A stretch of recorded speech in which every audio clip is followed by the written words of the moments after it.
Bonjour à tous, nous nous retrouvons pour une nouvelle mini vidéo durant laquelle j'ai décidé de vous parler des systèmes de mesure. Alors, les systèmes de mesure, on a besoin en phase mesurée d'un projet de DMAIC d'aller effectuer des mesures sur le terrain, donc de récolter nos données qui vont permettre d'effectuer notre analyse de notre système.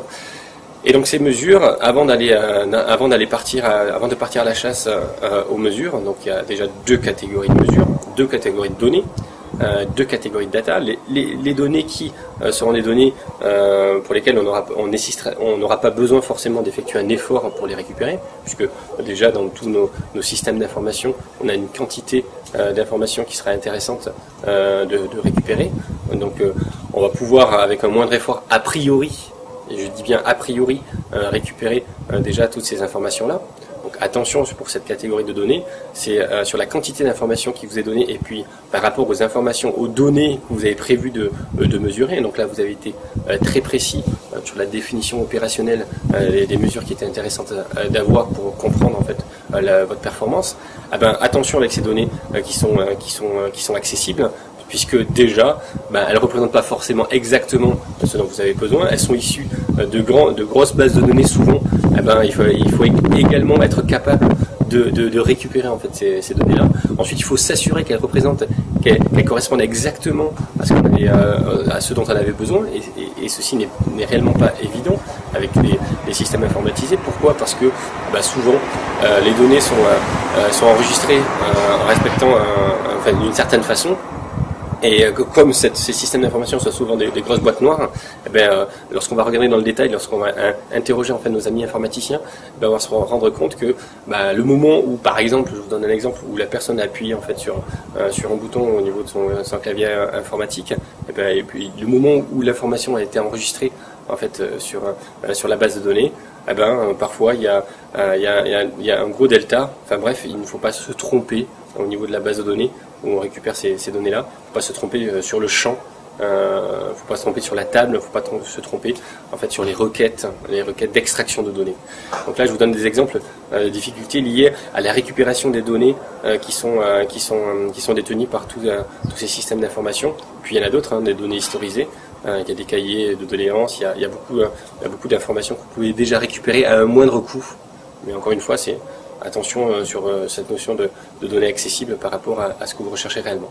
Et puis, donc sur la deuxième catégorie de données, donc ces données que vous allez pouvoir récupérer car vous allez mettre en place donc du coup un système de mesure qui aura pour objectif d'aller collecter ces informations-là. Donc c'est le système de mesure déjà, il est composé de deux choses. La première qui correspond aux personnes.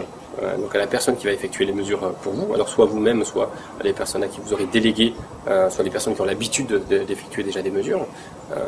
Et puis également donc l'instrument de mesure qui sera utilisé. Donc il y a effectivement deux choses. D'une part, la personne qui effectue la mesure, et puis d'autre part, l'instrument de mesure qui est utilisé. Et puis lorsque on regarde en fait ce système de mesure, on se rend compte, il est tout naturel de comprendre que ces deux entités, qui sont la personne qui mesure et puis le système de mesure, peuvent générer en fait de l'erreur, et génèrent de l'erreur au moment où ils effectuent la mesure. Donc du coup, avant d'aller mesurer, on va avoir besoin de nous assurer que on va devoir nous assurer que ce qui est mesuré correspond à ce dont on a besoin ce qu'on a besoin de recueillir comme information. Du coup, on va challenger notre système de mesure. On doit valider son système de mesure.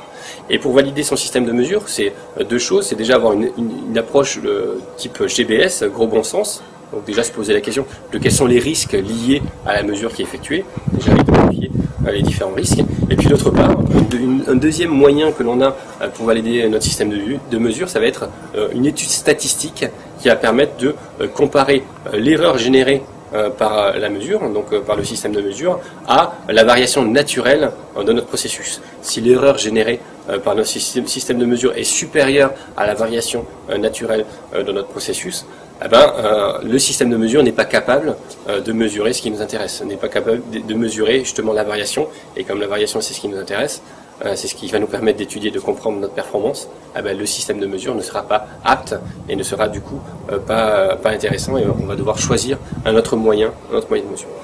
Donc cette étude-là est à réaliser a posteriori, en amont de notre mesure. Il faut être très vigilant sur ces systèmes de mesure. Je vous propose de vous parler dans une prochaine mini vidéo de ces études statistiques, notamment du gauge R&R, pour que vous puissiez avoir un aperçu de ce à quoi ça consiste que de faire ce type d'études pour notre système de mesure, donc à la fois composé de l'opérateur, de la personne qui effectue la mesure, et puis de l'instrument de mesure, dans la plupart des cas, notamment dans des situations, dans des environnements industriels.